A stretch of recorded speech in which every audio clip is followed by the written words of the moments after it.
আসসালামু আলাইকুম। আজকে বাংলাদেশের জন্য, বাংলাদেশের প্রতিটি মানুষের জন্য গভীর শোকের একটা দিন।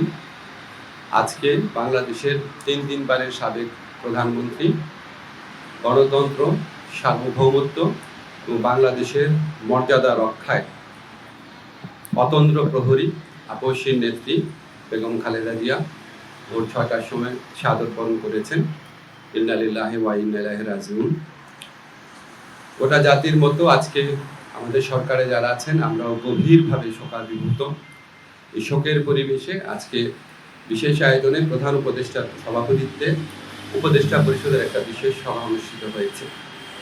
সভার শুরুতে সাবেক প্রধানমন্ত্রী বেগম খালেদা জিয়ার মৃত্যুতে দাঁড়িয়ে 1 মিনিটে নীরবতা পালন করা হয় এবং তার আত্মার মাগফিরাত কামনা করে মোনাজাত করা হয়। মোনাজাত পরিচালনা করেন আমাদের ধর্মমন্ত্রী। সবাই বেগম জিয়ার মৃত্যুতে আগামীকাল থেকে 3 দিনের জন্য রাষ্ট্রীয় শোক প্রস্তাব গৃহীত হয়েছে এবং আগামীকাল সাধারণ ছুটির ঘোষণার সিদ্ধান্ত হয়েছে। সবাই বেগম জিয়ার মৃত্যুতে একটি শোক প্রস্তাব গৃহীত হয়। শোক প্রস্তাব পাঠ করেন আমাদের তথ্য এবং পরিবেশ উপদেষ্টা। সবাই সিদ্ধান্ত হয় যে বাংলাদেশে যত দূতাবাস আছে পৃথিবীর বিভিন্ন প্রান্তে সেখানে শোক বই খোলা হবে। সভায় বিশেষ আমন্ত্রণে অংশ নেন বিএনপির মহাসচিব জনাব মির্জা ফখরুল ইসলাম আলমগীর।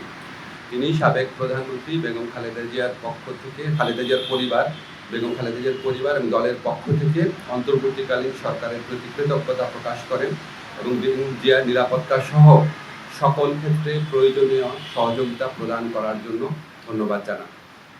মির্জা ফখরুল ইসলাম আলমগীর সাহেব আমাদের সভাকে অবহিত করেন যে আগামীকাল বুধবার বাদ জোহর জাতীয় সংসদের দক্ষিণ প্লাজা এবং এর সংলগ্ন মানিক মিয়া এভিনিউতে বেগম খালেদা জিয়ার জানাজা অনুষ্ঠিত হবে।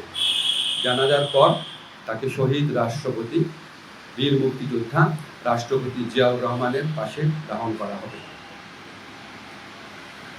ওনার দাফন করা হবে শহীদ রাষ্ট্রপতি জিয়াউর রহমানের পাশে। আজকে সবাই বেগম জিয়ার দাফন এবং জানাজা সম্পর্কিত বিষয়ে সরকার সব ধরনের সহযোগিতা প্রদান করবে বলে জানিয়েছেন মাননীয় প্রধান উপদেষ্টা।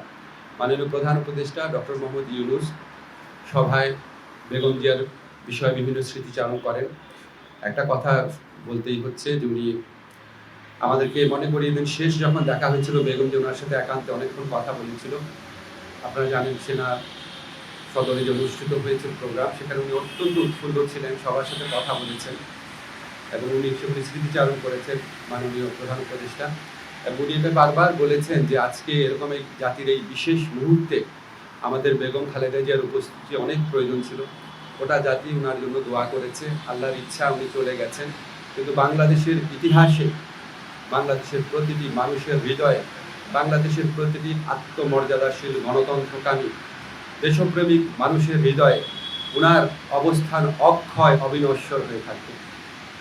আমি ব্যক্তিগতভাবে মনে করি বাংলাদেশের ইতিহাসে এত শ্রদ্ধা, এত সম্মান, এত ভালোবাসা নিয়ে এরকম একজন নেত্রী চলে যাওয়া, এটা একটা বিশেষ মুহূর্ত এবং আমরা বাংলাদেশের প্রতিটা মানুষ এই শোকে একত্রিত হয়েছি। একত্রে আমরা আগামীকাল শোক দিবস পালন করব, এরপরে 2 দিন শোক দিবস পালন করব।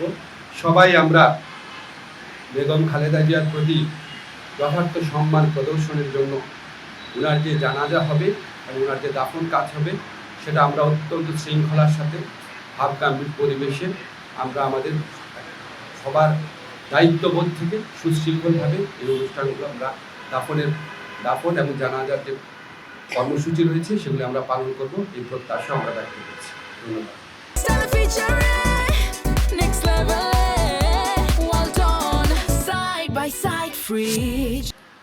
আপনি আগের সময় নির্দয় আচরণের কথা বললেন, ওনাকে একটা প্রহসনমূলক রায়ে ওনাকে জেলখানায় পাঠিয়ে অকথ্য নির্যাতন করা হয়েছে।